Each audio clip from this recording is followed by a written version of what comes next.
Okay, hello there again, ladies and gentlemen. In today's video, I'm going to be talking about niche maxing as a form of becoming more attracted, a form of becoming more attractive to a woman. Now, this topic has been talked about in the BP sphere a couple of times, but not not overly so upon.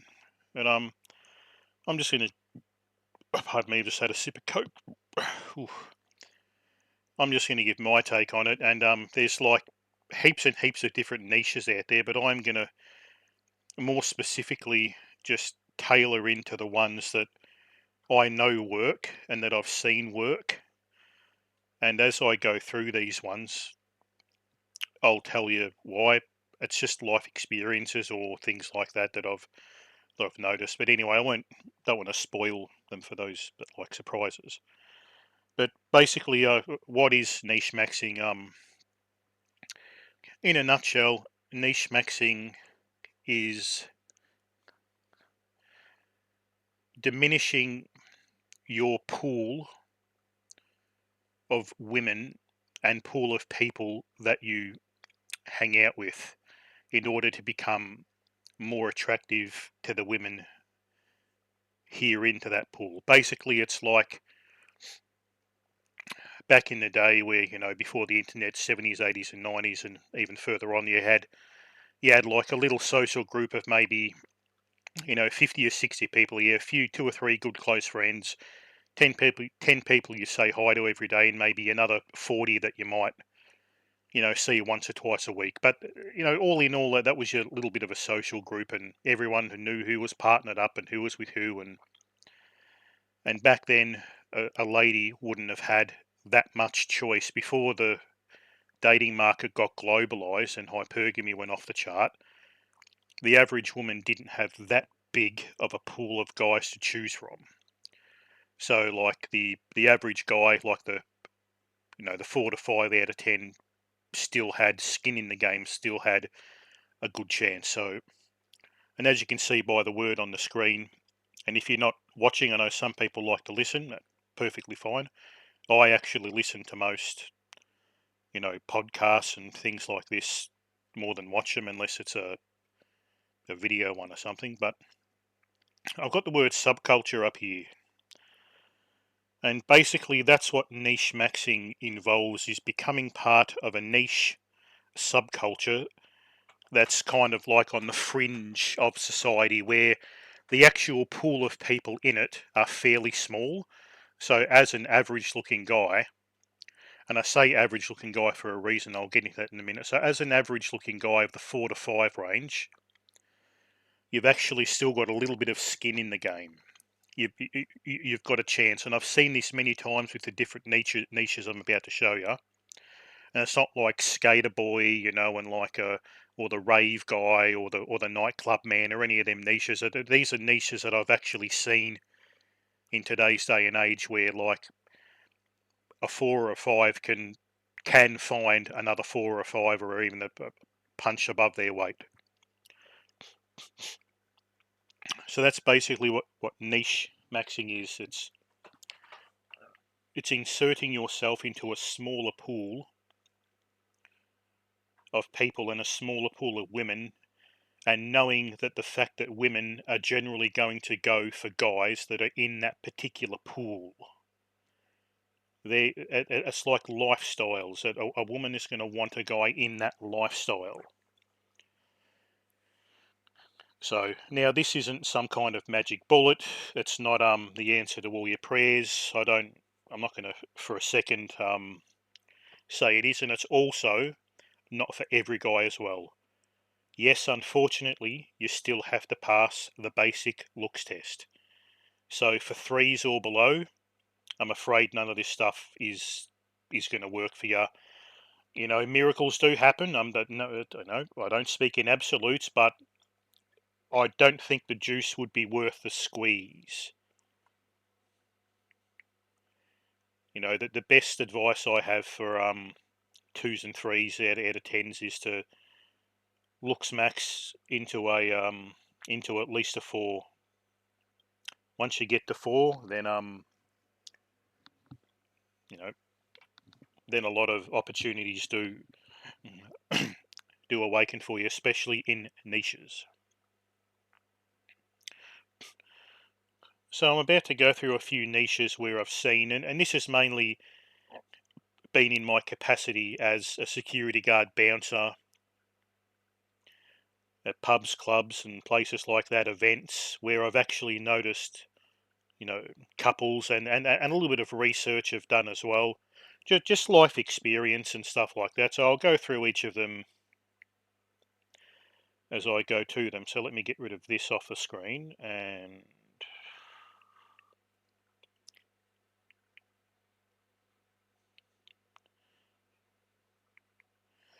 okay, so what's on the screen now, you're going to see a couple of tatted up guys. And I want you to pay close attention to the man on the right hand side of your screen too. Now this is the tattoo subculture. And it's not just one or two little it's not just having the Southern Cross tattooed on your arm or barbed wire around your biceps. I'm talking like with niches, it's kind of like you go in all or nothing. It's you go in all or nothing, and you're probably gonna like scare away 80 to 90% of the women anyway. But then again, 80 to 90% of the women don't even want you in the first place. So we're looking here at the let's just say the guy on the left, the heavily tattooed, just kind of average build guy. He's got tattoos going all the way up his neck. He's got a bit of a beard. The guy's not too bad of a looking bloke. He's niche maxed and looks maxed.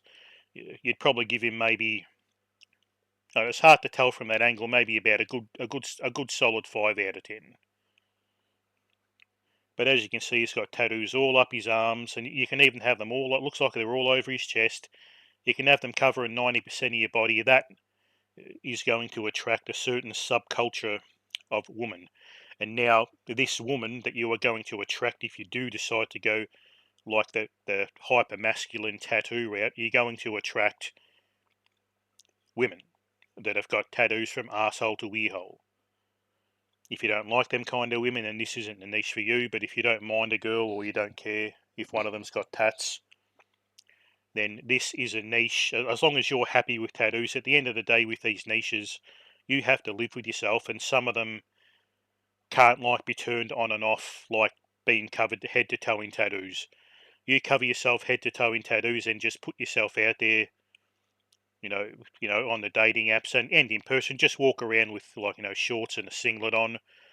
Go to like events, kind of like if you go to punk rock or heavy metal events and something shit like that, you are going to see other tatted up Sheilas and stuff and other tatted up guys, and you're going to form a little niche. And in these kind of niches, like whenever I've worked at like pubs and clubs that have metal nights and hardcore, deathcore, whatever the hell you want to call them, I've seen a lot of average looking guys with quite decent looking looks matched or even higher. I've seen 4s going out with 6s. I've got absolutely gorgeous gothic, you know, just yeah, like gothic kinky looking girls with the big boots with the 6-inch thick heels and shit like that. So this is one thing that you can do. And now let's pay attention to the guy on the right. This guy here is very clever. And if you're not looking at the screen at the moment, I ask you to look at the screen. This guy has got a head tattoo, and I want you to look exactly what the head tattoo is. The head tattoo there is the perfect outline of a hairline. This is actually something I have been considering, of getting a tattoo like this guy that's actually got the outline of a hairline. Like it's a little bit of a got to be careful what words. It's a little bit of a fairy, a little bit of a pussy kind of looking tattoo. It's just like a flower he's got, but still, it doesn't matter. This head tattoo that this guy's got is basically and the way that the tattoo artist has done it has given him pretty much perfect facial thirds. So even if you were born with a bit of a shit hairline and you've lost your hair, if you didn't have equal thirds because your hairline was a bit too far forward or far back, you can actually get a tattooed hairline. One downside is you always got to keep your head shaved, but that's not too much. So that's actually one. You're kind of killing two birds with one stone here, because not only are you getting what would appear to be a hairline, this tattoo here also frames the face. That's what hair does too. The hair is a high quality frame to a beautiful picture. The beautiful picture on its own, like a Mona Lisa or whatever you consider a beautiful painting, is going to look good. But put that in a beautiful, gold plated, you know, nice, a nice mahogany wood frame or something, and it's going to look 10 times better. That's what hair pretty much does. So this guy on the right, with the head tattoo, it's kind of hard for me to rate him. I'd probably give him, with that head tattoo and everything, I'd give him probably a solid 6. Before that, he was probably a 5. So he went up a point just by having that head tattoo. And it's also a niche. If you've got a tattoo all over the back of your head and the top of your head, you do become part of a niche demographic. So tattoo maxing is a thing. And once again, you can't just do that and it's going to be a magic bullet. You also have to put yourself in positions where women are that are going to like that. And as I said, you kind of want to concentrate around like the heavy metal music scene, goth clubs and shit like that. Also, if you're just going about your business, walking down the street, as I said, try to show off your tats, if you're fully covered. And if you see another girl with tats, try to cross paths with her, and just open her up. Just say, I love the tats, just, you know, that's probably an opener I'd use, like, even if she hasn't noticed you, because it's kind of hard. Like, if you see that, like, one in 1,000 women out there or whatever that's covered head to toe and up tattoos up their neck and up their face, and you've got that as well, don't rely on you locking eyes and getting, choosing signals. Even if you don't get that, just do a little bit of a friendly opener. Hey, love the tats. Just say it, just quite friendly like that. Hey, love the tats. And you'll know straight away if she's giving you a one-word answer or whatnot, or if she's not interested, just you're on your way. As I said, this isn't a magic bullet. You still do have to pass the basic looks test, and that is you've got to be, for niche maxing to work, a man must be minimum 4 out of 10. Sorry guys, I'm just a messenger. I don't make the rules, and I can't break the rules for you. All we can do is kind of bend them a little bit with this niche maxing shit. Alright, let me get the next subculture up. This one is, if you haven't guessed already, Gothic. Now this is one that's got quite a few benefits. The goth look does kind of suit men that have a bit more feminine features, I've noticed.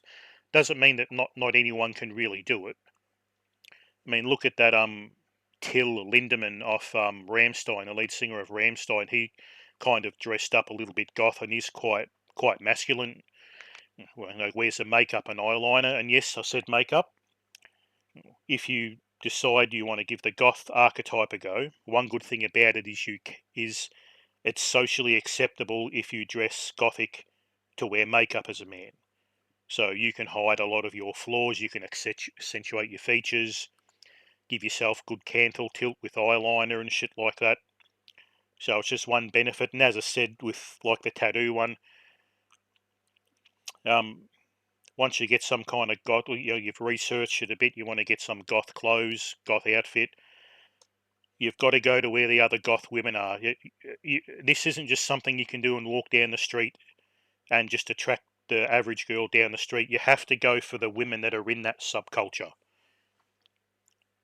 So once again, goth. There's even like in my capital city of Melbourne, there's every weekend there's like goth nightclubs and shit like that where you can go there and dress up, and there's you know all kinds of gothic or tatted up women there. So the goth and the tatted up kind of archetype do go hand in hand a bit. So, as I said, put yourself where they are, become part of that niche, and basically, because the women in that niche have a limited amount of men to choose from. So, as you can see, that's part of what makes sense to niche max as a guy. Like I said, yeah, once you get your clothes and stuff like that, go out and start doing that. And the thing about goth is, if you don't, you can do it without tattoos as well. As well. So goth is something that you can kind of turn on and off. You can, maybe dress up like that on the weekends, go out, try to get some tail, and then you can still work your 9 to 5 Monday to Friday without having tattoos, coming out at the top of your collar and up your face. All right, now the cousin to goth is punk. Just giving my cat a little bit of a pat. Good day, pussycat. Hey, don't you dare jump on this laptop or I'll have to reset this. Don't even think about it. Alright, the punk subculture is quite a bit older than the modern goth one. It's also, I've seen this firsthand. Once again, as I said, I've done security and that at goth clubs and punk clubs and things like that. You kind of goth and punk kind of fit hand to hand. Hey, what are you scratching there, sweetheart? So yeah, the thing is, you don't have to do the whole body modification thing, but it certainly does help if you want the punk. The whole idea behind the punk lifestyle is, you hate conformity, you like anarchy, you just don't give a fuck. Anti-establishment, anti-corporation, anti-government, etc., etc. And there's quite a lot of punk, online groups and forums and meetups and punk clubs as well. That personally, I can't really stand punk music. I reckon it's shit house. But if you like it, more power to you. So the punk. So yeah, if you get yourself a couple of piercings, you don't have to go for the big earlobe stretches like this guy on the screen. But this guy's actually got hair. If you got hair, you can just put it up into a little bit of a do like that. And just get yourself some punkish clothes, just jacket with patches and shit on there. Just look up punks, pictures of punk people, and you'll get a good idea. And I've seen some actually punk women that look absolutely fucking smoking hot too, absolutely smoking hot. And once again, just like the goth subculture, with the punk subculture, I've seen like many guys. Like I'd give this guy here in the picture, 4 out of 10. He's not good looking, he's not ugly, but he's not, maybe even if go as low as a 3.5, 3.5 to 4 out of 10. But I guarantee it, and I've seen it before, guys that look like that, I've seen them with, fives and sixes that are in that same niche, and everyone's having a good time. They're all having wild bedroom fun and good times. Can I guarantee it will happen to you? No, I can't. I'm just saying what I see. What as again, all this is doing really is minimizing the dating pool, because the women in this subculture do have a small pool of guys to choose from. And yes, if they can, they are going to go after the tatted up chads, the goth chads, the punk chads. So punk's another one akin to goth. So I'll move on to another one. And this is one that I've seen. This is probably the it's the subculture with the most discrepancy. I've seen guys that are 4 out of 10s with sixes and sevens quite often. And this one is the BDSM culture, or the fetish culture. I have done quite a lot of nights work in the doors and inside the floors and stuff of fetish nights and BDSM nights. You can't pick your jobs. I've done them all. I've done normal pubs, biker clubs, goth clubs, this and that, gay and lesbian, rainbow room stuff. But I'm telling you now that I've seen in this kind of subculture, I've seen more threes and fours out of tens with minimum their looks match or higher than any other subculture, and more so if you're a dominant man. In this culture, you've got dominant and submissive people. Now, I've noticed like a lot of sub guys have a lot of trouble, but um, I've seen a lot of dominant guys, and more so guys that have skills. Like a lot of women will go here to be, these clubs to be spanked, whipped, and tied up, and with bondage and stuff like that. And if you're skilled with a bit of rope, if you can do, some intricate ties, I think they called it shibari rope. If you're any good at that kind of stuff, and you're of a high skill level, I've seen many a sub five guy with hot women. So, and with this cult subculture too, it's not always about bedroom fun. A lot of these women here just like the kink for the kink as well. Like a lot of these women will just like to be, tied up or whatever, whipped, just just because they like that. They don't doesn't always end in bedroom fun. But if you can get into to this particular subculture, you will find that you might actually do quite well for yourself. But you do have to be like honest and genuine, like because it is a bit of a tight knit community. But once again, it's a small subculture, and the women in this subculture tend not to date outside the subculture because they've got their quirks and their bedroom fun activities that might be a little bit weird and eccentric. So if you're an open-minded kind of guy, you know, jump on a site called FetLife and go to a couple of little get-togethers and munches and events and just mingle around, meet people, see if it's for you or not. These out of every other subculture I've featured, and this will be the last subculture too.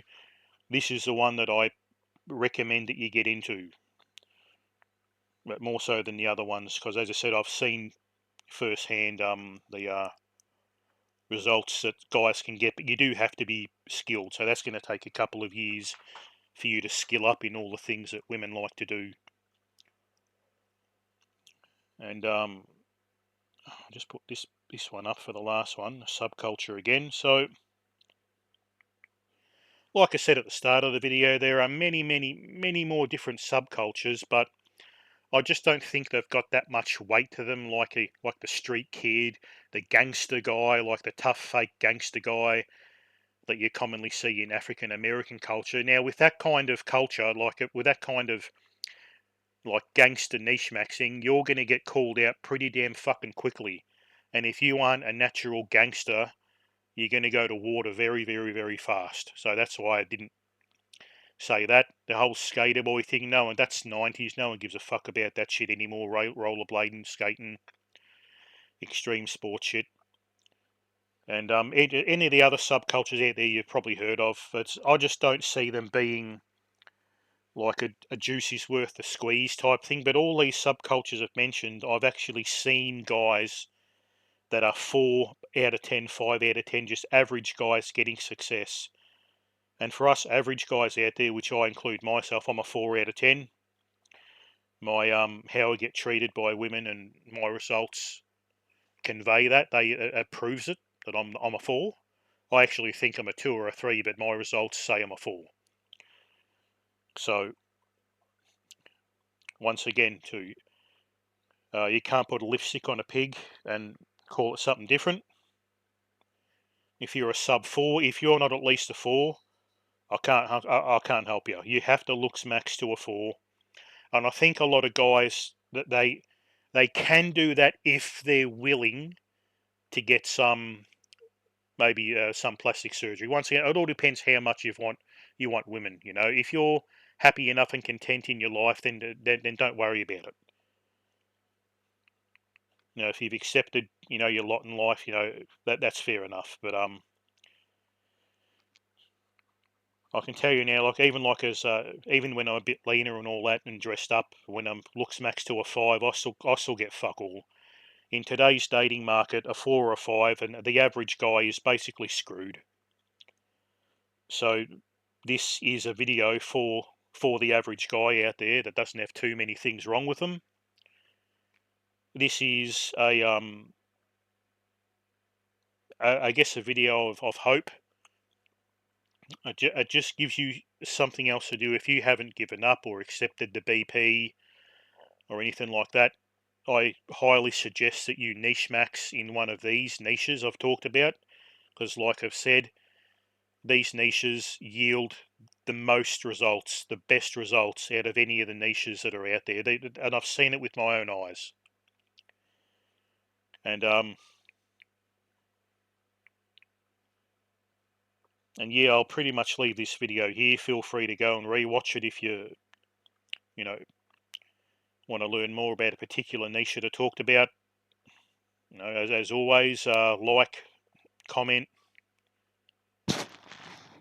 subscribe. I'm trying to get to 10 million subs, so yeah, right. I'd be happy if this channel can get to 2,000. I'd be completely wrapped. I don't give a fuck about monetization or anything like that. I just want to go. I just want to help guys. I've got enough money, and I'm not a man of high means. You know, I'm just happy enough with just living in a modest house. I've got a few guitars lying around to play. I've got video games. I've got a computer. Got food and shelter. That's all I need. So I don't care about monetizing the channel and begging for e-begging. So I'll leave this one here. So just remember, niche maxing is all about finding a subculture of people where the dating pool is small, where the women in that niche, in that subculture, do not have many men to choose from. It's kind of like turning back the clock pre-internet to where there might be a little town or a little area, and there might be 50 to 200 people there, and the women have only got maybe 100 guys to choose from, and it's kind of going to work itself out to where you're going to more than likely get your looks match. So I'll end this one here. It's coming up to 30 minutes. I hope you enjoyed it and got something out of it. You know, if you think I missed a good niche, please leave it in the comments and talk to each other in the comments too. Don't just talk to me. Talk to each other. Make it a community. We're here to help guys. This is predominantly a men's channel. Yes, women are more than welcome, but just talk and help each other out. Any questions, ask me. If you like this kind of content, like it, chuck me a sub, and yeah, until next time, take care of yourselves.